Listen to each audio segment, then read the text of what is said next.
dia a todas e a todos. Agradeço a vossa presença neste Centro de Cultura e Intervenção Feminista da cidade de Lisboa.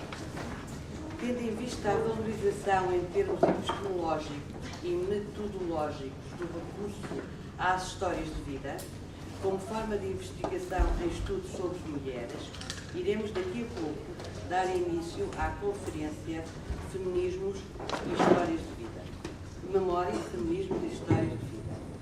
Um agradecimento muito especial às conferencistas Françoise Thébault e Elisabeth Helger, assim como a Anne Ková, pelos contactos que realizou para tornar possível a sua presença entre nós. Uma palavra de agradecimento às mulheres que tomaram este projeto, que tornaram este projeto possível com a disponibilidade demonstrada na partilha das suas histórias de vida. Sem uma equipa de voluntário técnico, este projeto não seria possível de concretizar, pois é um projeto que contempla um único posto de trabalho a meio tempo. A UMAR faz milagres, com poucos recursos. Deste modo, um grande bem-aja para quem mais me acompanhou nesta aventura na qual mergulhei. Maria Augusta Seixas, Francisco Matias, Ana Pessoa e Manuel Tavares. Um agradecimento também ao Núcleo de Coimbra da UMAR e às voluntárias hoje aqui presentes. Um grande beijo para vocês que estão aqui. Uma palavra de agradecimento à SIG, à Comissão para a Cidadania e Igualdade de Género, na pessoa da sua Presidente, Fátima Duarte, que estará presente no encerramento desta sessão. Este projeto, Novos Olhares, Outras Vozes, iniciou-se em outubro de 2013, com o lançamento da Agenda Feminista para o ano 2014. Contribuindo para a preservação da memória histórica pela voz das mulheres de diversos setores sociais e faixas etárias, este projeto assentou em 3 regiões do país: Madeira, Coimbra e Setúbal. Na região autónoma da Madeira, dando continuidade ao projeto anterior, tendo em conta os materiais ali produzidos pela equipa que esteve no terreno na Madeira no ano passado. Foram assim realizadas conferências de debate nos concelhos do Machico, em março, em torno da pobreza e efeitos da emancipação das mulheres. Em maio, em Ponta do Sol, sobre memórias e histórias de mulheres, e ontem, dia 20 de junho, no Funchal, realizou-se a conferência sobre violência de género e crianças em risco. Na região de Setúbal, cujo núcleo foi composto por Ana Pessoa, Augusta Seixas e Teresa Salles, começou o processo de seleção das mulheres a entrevistar neste distrito em novembro de 2013. Neste mesmo mês, foi assinado um protocolo com a Escola Superior de Educação do Instituto Politécnico de Setúbal, com vista à cedência de uma sala para a realização de um seminário de estudo de graduação e outras coisas. Em janeiro, arrancaram as filmagens do grupo das 10 entrevistadas nesta região. Então posso elencar o nome delas. Julieta Rocha, de 76 anos, ex-conserveira. Júlia Duarte, 65 anos, pescadora na Fonte da Telha e que tem cédula profissional desde 77. E é membro de uma comissão de pescadores e moradores da Fonte da Telha. Domingas Gonçalves, 62 anos, ex-corticeira, operária de componentes eletrónicos durante 36 anos e delegada sindical. É também presidente do Clube Recreativo e Desportivo de Miratejo. Na Tércia Massas, 61 anos, ex-trabalhadora nos arrozais de Águas de Moura, atualmente a exercer funções na Biblioteca da ES de Setúbal e diretora executiva da CNOD, que é a Confederação Nacional dos Organismos de Deficientes. Irene Rodrigues, ex-livreira e ex-internacional de basquete. Ana Pessoa, 56 anos, professora universitária, a exercer funções na ES de Setúbal. Maria do Nascimento Falcão, 75 anos, ex-costureira, ex-empregada de escritório, casada com um preso político antes do 25 de Abril. A sua casa foi ponto de apoio aos clandestinos. Nita Kumari Shazad, 41 anos, comerciante, estigmatizada pela família por ter casado com um homem de outra região. E finalmente São José Lapa, com 63 anos, atriz e encenadora, que desenvolve um projeto cultural perto do Cabo Especial, a Cooperativa Cultural Espaços Aboncheiras, criada por ela e pela filha. Finalmente, também falta a Maria Luísa Barra, 81 anos, empregada doméstica, que teve várias profissões, não assinava de Depois, com esta recolha, foi efetuado um vídeo regional, onde se vêem os seus olhares e se ouvem as suas vozes. No dia 22 de maio, realizou-se no auditório da ES de Setúbal o seminário Histórias e Memórias desocultando cotidianos de mulheres, que contou com a participação da diretora desta instituição, a doutora Joana Brocado, Ana Pessoa, Manuel Tavares, Maria Augusta Seixas e Teresa Salles. Este seminário contou com a presença de alunos e professores daquela escola e estiveram ainda presentes 8 das 10 mulheres entrevistadas que, após terem recebido o seu vídeo, deram o testemunho durante o curso dos trabalhos. Todo o seminário foi filmado, constando o vídeo deste evento no Centro de Documentação e Arquivo Feminista da UMAR. Neste mesmo dia, foi inaugurada uma exposição com 10 painéis, que são estes, contendo cada um deles uma foto identificativa de cada mulher, bem como foto e frases significativas do seu percurso de vida. Cada uma delas pousou à frente do seu painel. E todas elas demonstraram uma enorme alegria por sentirem o reconhecimento público que lhes foi dispensado. Estes painéis podem ser expostos em qualquer lugar, serão levados a escolas, associações, promovendo o debate intergeracional e de género. Existem já pedidos para esta exposição ser feita por diversos locais do distrito de Setúbal, onde serão realizados debates.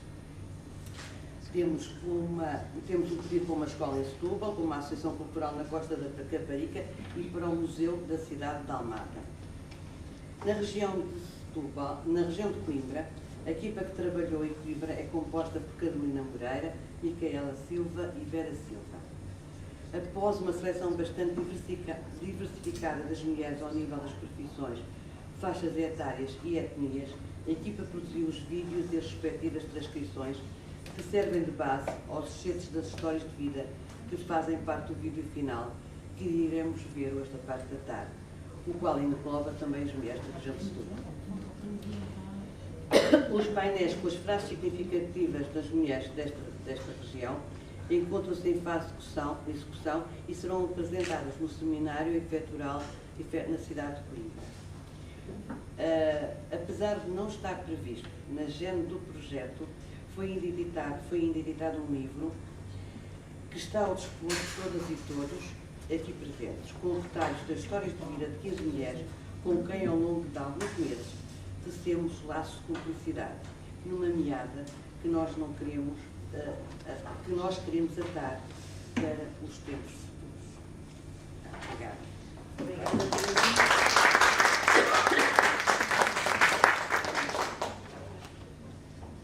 Uma saudação especial a estas mulheres que a Teresa falou, que tornaram realmente possível este projeto. E tornaram possível estas cumplicidades, este saber estar com elas. Acho que é preciso já. É preciso? É. Então tá bom, então eu vou. Portanto, eu estava a dizer que realmente as cumplicidades que nós tecemos, em especial a Teresa, a Maria Augusta Seixas, a Ana Pessoa, que estiveram com elas nas gravações, foram de uma enorme riqueza para a associação, de uma enorme riqueza para nós próprios. E por isso, a maior parte delas vão estar cá de tarde, não puderam vir de manhã, e de tarde, em especial à hora do lanche, teremos possibilidades de conviver com algumas delas. E não podia deixar de saudar a Teresa Salles, que demonstrou um enorme empenho na concretização deste projeto, que se envolveu emocionalmente nele. Às vezes ela dizia assim, as minhas meninas. Eu achava piada ela dizer as minhas meninas. Pronto, isto quer dizer que realmente nós acabamos por nos envolver com estas mulheres. É um facto. Quem trabalha em histórias de vida, é o caso da Maria José Magalhães, é o caso da Lúcia e de outras pessoas, sabe o que é que isto significa. E, embora a Teresa já tenha feito os seus agradecimentos, nós sabemos que sem o apoio da Escola Superior de Educação de Setúbal, ali do Francisco Matias, um profissional exímio, e da Ana Pessoa e de alunas também da Escola Superior de Educação, não teria sido possível chegar a bom porto com este projeto e desta forma. Já foram feitos os agradecimentos à Françoise Thébault, à Elisabeth Elgan, mas não quero deixar de sublinhar que também é com muita emoção que as recebemos neste nosso centro feminista da cidade de Lisboa, que é o único centro feminista existente neste país. E por isso, para nós, também tem especial significado. As 40 histórias de vida já recolhidas nos últimos 2 anos nas regiões da Madeira, do Minho, de Setúbal e Coimbra, e as que estão previstas no próximo projeto, se for aprovado, para os Açores e para a Madeira, e para o Alentejo, constituem um enorme manancial de estudo sobre a memória histórica dos feminismos em Portugal na segunda metade do século XX. E nos feminismos a questão da memória é de facto fundamental por 2 razões. A história tradicional não abriu espaço para que as mulheres surgissem como sujeitos históricos.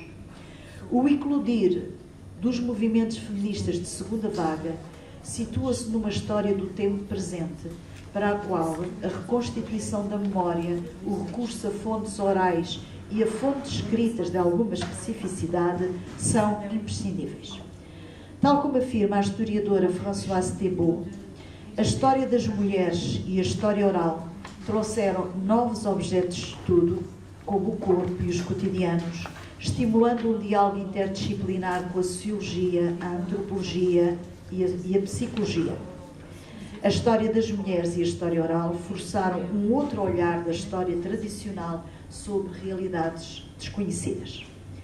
As histórias de vida inserem-se no espaço da história oral e está colocado, atualmente sentimos isso, um interesse crescente pela descoberta de aspectos da vida cotidiana, em especial das mulheres, e pela relação entre representações públicas e individuais do passado. Com as histórias de vida recolhidas, não pretendemos apenas celebrar as experiências destas mulheres, embora tal seja muitíssimo importante, em termos da sua valorização pessoal.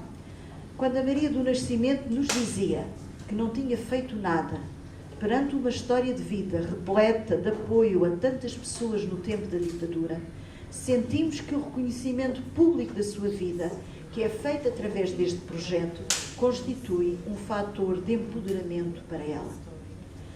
As histórias de vida, tal como afirma Maria José Magalhães, permitem trazer a voz de quem ficou silenciado na história e constituem um caminho epistemológico, um processo de produção de ciência e não apenas uma forma de acrescentar novas fontes à investigação histórica. Por isso, este projeto, em especial o que vamos apresentar à SIG até ao final do mês, não é? Para o próximo ano, vai permitir analisar os discursos produzidos nestas histórias de vida segundo vários eixos, entre os quais se destacam os trajetos emancipatórios em diversas dimensões. E aí temos que ver como é que estas mulheres saíram, saltaram as barreiras impostas pela sua própria condição social, pelas comunidades de origem. Também a inserção em novas profissões, como é que isto foi potenciado em termos do seu trajeto emancipatório, a alteração dos seus cotidianos e como é que as histórias vividas nos seus cotidianos serviram para o empoderamento dessas mulheres. Foram elas muitas vezes que foram aprendendo ao longo da vida a empoderar-se, às vezes com histórias de vida bastante sofridas. E também a valorização educacional. Muitas lutaram e lutaram acerrimamente pela sua valorização educacional, sabendo que esse era realmente o patamar que tinham que percorrer para conseguir ter também uma outra forma de estar na vida. Outro eixo é a contribuição para a construção do sujeito coletivo feminista. Outro eixo que nós temos que analisar. Os silêncios é outra dimensão, não só na perspectiva do que não é dito, mas também dos atos que substituem a palavra dita. Muitas mulheres com quem trabalhamos as suas histórias de vida seguiram trajetos emancipatórios, como há bocado afirmei, por via do enfrentamento de cotidianos difíceis, como a Julieta Assunção, que começou a trabalhar aos 8 anos numa fábrica de conservas, que perdeu uma filha com 12 anos por atropelamento, que levou uma vida de muitas lutas e batalhações, uma vida muito difícil, como ela diz. Esta e outras mulheres que viveram experiências de vidas dolorosas, como Luísa Barra, conseguiram por elas próprias erguer a cabeça. Outras ainda enfrentaram casamentos forçados, como Anita Kumari, que a Teresa referiu, e com certeza hoje não pode estar porque é comerciante numa loja na Costa da Caparica e não arranja forma do marido a poder substituir na loja para ela poder estar hoje presente. Ou então as discriminações por serem de etnia cigana, como a Liliana Mesquita de Coimbra. O trajeto emancipatório da Ana Pessoa foi feito pela valorização educacional e por um empenho pessoal muito firme logo desde pequena. Nem sempre o pai a apoiou nesta trajetória, mas sim a mãe e a avó. O meu pai era um excelente pai, mas achava que nós podíamos começar a trabalhar logo desde cedo. A minha mãe não pensava assim, da mesma forma. Era mulher já com a ideia de que as filhas deviam continuar a estudar.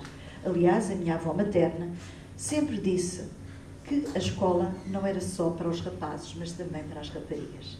Também é importante entender como é que são a mãe e a avó que vão apoiar está ali, neste seu trajeto, não é? E ainda pelo a via do acesso à cultura, ao conhecimento, partindo de coisas muito simples, como por exemplo as bibliotecas itinerantes da Fundação Calouste Gulbenkian, como é o caso da Irene Rodrigues, que tive acesso desde miúda, corria para estas carrinhas no Montijo. Os trajetos emancipatórios também podem surgir por integração em novas profissões, como é o caso da Júlia Duarte, pescadora da Costa da Caparica, uma das primeiras mulheres a ter a tal cédula de pescador em 1977. Até existe um recorte de jornal, não é? Com a cédula dela, e que ela costuma sempre exibir a cédula assim com muito orgulho. E ela diz: quando me casei, o meu pai era pescador. O meu marido era pescador.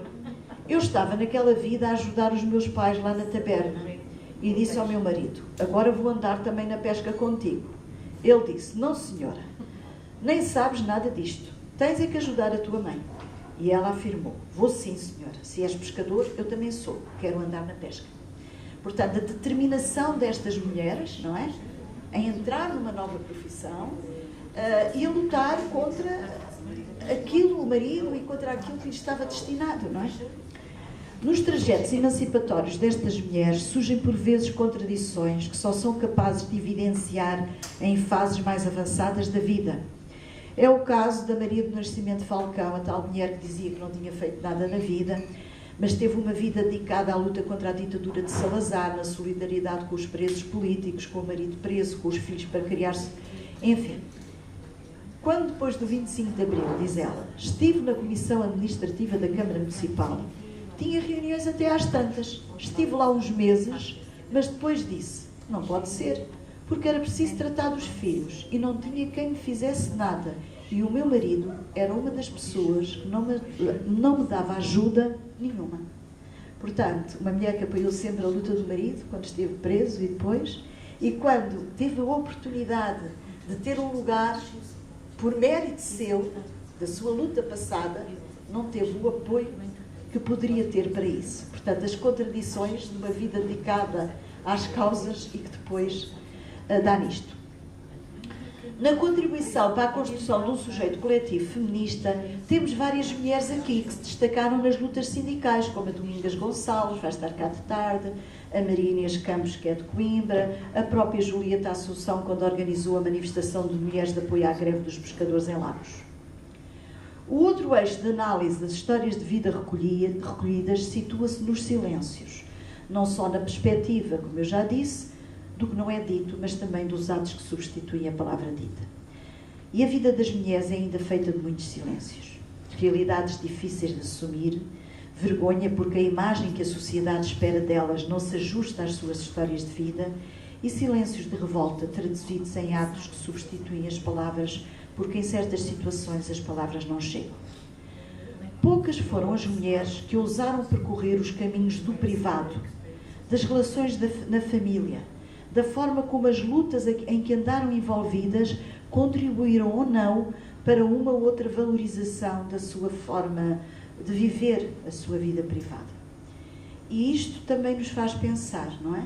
Até que ponto nós tivemos várias horas com estas mulheres e nem todas conseguiram chegar à fase de interiorizar que também a sua vida privada fazia parte dessa luta de transformação. E como a Teresa disse no final, as cumplicidades tecidas certamente vão ter que continuar para conseguirmos ganhar maior confiança delas próprias, para estabelecer outros patamares também neste trabalho de recolha das histórias de vida. E também sentimos que a contribuição para a construção do sujeito coletivo feminista não se pode apenas centrar na participação das mulheres nas lutas sociais, mas também na tal dimensão da alteração das vidas privadas. Porque muitas mulheres, após o 25 de Abril, e a Maria Antónia Paula foi testemunho disso, esteve com elas, fez documentários sobre as mulheres nas fábricas, e nessa altura sentia-se como elas conseguiam sair da vida privada e dar outro significado à sua vida. Mas à medida que o tempo foi recuando, que os movimentos sociais foram recuando, também algumas dessas conquistas se foram esboroando. E então é necessário também entender isso. Quais as contradições entre o discurso produzido e os estereótipos que se mantêm ou não nas suas vidas privadas? Que contradições de género surgem ao nível da memória? Quais os contextos sociais, culturais e políticos vividos que determinaram essas contradições? Por isso, nós afirmamos, eu e a Teresa, que este projeto é um projeto inacabado, porque dele emanam pistas para a investigação, para a reflexão coletiva em torno das histórias de vida. No próximo projeto, pretendemos fazer workshops académicos e não só, no sentido de analisarmos as histórias de vida destas mulheres, se algumas delas puderem estar connosco, tanto melhor, para podermos ainda avançar mais, porque pensamos que a recolha de histórias de vida é importante, mas não chega, é preciso muito mais, e é esse patamar com o qual nós temos que avançar. Termino com uma singela homenagem à historiadora e feminista Fina da Armada, que faleceu este ano, no dia 7 de março, citando uma das suas frases: é preciso meter os cotidianos na história, e só as mulheres o podem fazer. Vamos passar a uma breve pausa, não é? Não, agora vamos passar um coffee break. E 10 minutinhos, mais nada, que é para depois passarmos ao painel do Gonçalo Tebo.